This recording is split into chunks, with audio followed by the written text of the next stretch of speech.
2023년 3월 2일 목요일 달코라 뉴스입니다.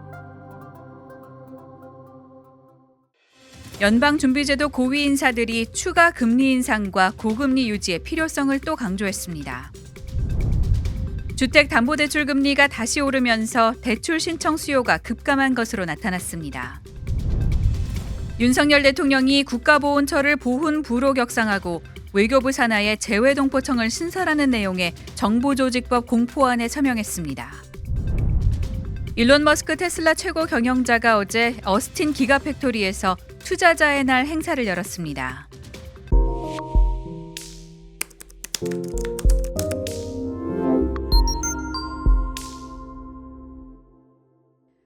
연방준비제도 고위 인사들이 추가 금리 인상과 고금리 유지의 필요성을 또 강조했습니다. 닐 카시카리 미니애폴리스 연은 총재는 어제 사우스 다코타주의 기업인 행사에 참석해 다음 연방공개시장위원회 FOMC 정례회의에서 25bp 또는 50bp 양쪽 모두의 가능성을 열어놓고 있다고 말했습니다. 연준은 지난달 기준금리 인상폭을 0.25%포인트로 줄였지만 3월 회의에서는 다시 빅스텝을 밟을 수도 있다는 뜻입니다. 올해 FOMC에서 투표권을 행사하는 위원 중 대표적 매파 성향인 카시카리 총재는 다른 위원들도 덜 긴축하는 것이 과도하게 긴축하는 것보다 위험하다는 사실에 동의할 것이라고 했습니다. 레피얼 보스틱 애틀란타 연은 총재도 어제 기존금리를 5에서 5.25% 올려야 한다며 카시카리 총재보다는 다소 낮은 정도의 최종 금리 전망치를 제시했습니다. 다만 이런 높은 금리를 2024년까지 한참 동안 유지해야 한다고 덧붙였습니다.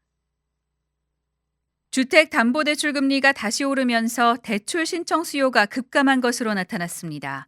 어제 몰기지 은행협회는 지난주 주택담보대출 신청 건수가 전주보다 6% 줄어 28년 만에 가장 적었다고 발표했습니다.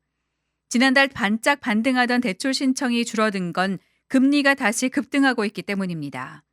몰기지 은행협회에 따르면 대출 잔액 72만 6,200달러 이하인 30년 고정 대출 평균 금리는 지난주 6.71%로 전주보다 0.1% 가까이 올라 지난해 11월 이후 최고치를 찍었습니다.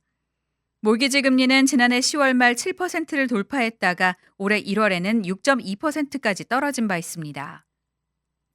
협회 측은 지난 한 달 동안 몰기지 금리가 50bp 이상 뛰면서 대출 신청 건수가 3주 연속 감소했다며 물가와 고용, 경제활동 지표들을 보면 인플레이션이 예상만큼 빨리 진정되지 않으면서 금리에 계속 상방 압력을 가할 것이라고 전했습니다. 윤석열 대통령이 오늘 국가보훈처를 보훈부로 격상하고 외교부 산하에 재외동포청을 신설하는 내용의 정부조직법 공포안에 서명했습니다. 윤 대통령은 용산 대통령실에서 진행된 서명식에서 국가의 품격은 누구를 기억하느냐에 달려있다며 대한민국의 부름에 응답한 사람은 어떤 경우에도 잊지 않을 것이라고 했습니다. 또 전 세계 동포를 대상으로 하는 재외동포청 출범은 의미가 남다르다면서 750만 재외동포가 체감할 수 있도록 정부가 지역별, 분야별 맞춤형 정책을 강화해 나가겠다고 강조했습니다. 이어 동포 여러분이 안전하게 지낼 수 있도록 정부가 더욱 노력하겠다며 다양한 교류 지원 사업을 통해 국내와의 깊은 유대를 가질 수 있도록 최선을 다하겠다고 했습니다. 일론 머스크 테슬라 최고 경영자가 어제 어스틴 기가팩토리에서 투자자의 날 행사를 열었습니다.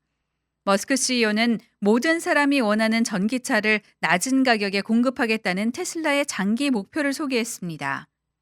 4시간 가까이 생중계된 어제 행사에선 비용 절감 기술을 소개하는 데 많은 시간을 할애했습니다. 테슬라 측은 조립 공정의 복잡성과 시간을 줄이는 방식으로 비용을 절감할 방침이라고 전했습니다. 웰스파고는 테슬라가 3만 달러짜리 저가 모델을 내놓을 경우 전체 자동차 시장 수요의 95%까지 충족할 수 있는 라인업을 갖출 것이라며 반값 전기차 계획이 테슬라 성장의 새로운 촉매제가 될 것이라고 평가했습니다.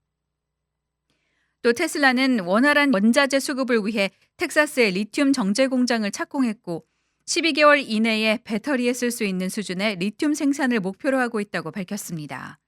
다만 어제 주식시장에선 기대했던 신차 소개가 빠진 실망감으로 주가가 시간 외 거래에서 급락했습니다. 오늘의 단신입니다. 윤석열 대통령 부인 김건희 여사가 운영한 코바나 컨텐츠의 대기업 협찬 의혹을 검찰이 최종 무혐의 처분했습니다.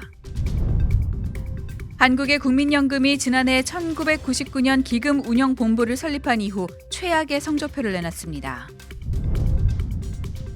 유로존의 소비자 물가 둔화세가 가팔라질 거란 시장의 기대와 달리 완만한 하향세를 유지했습니다. 세계적으로 규제 압박을 받는 중국 동영상 플랫폼 틱톡이 청소년 이용 시간을 제한하는 초강수를 두며 사태 진화에 나섰습니다. 지금까지 3월 2일 목요일 달코라 뉴스의 소피아 싱이었습니다.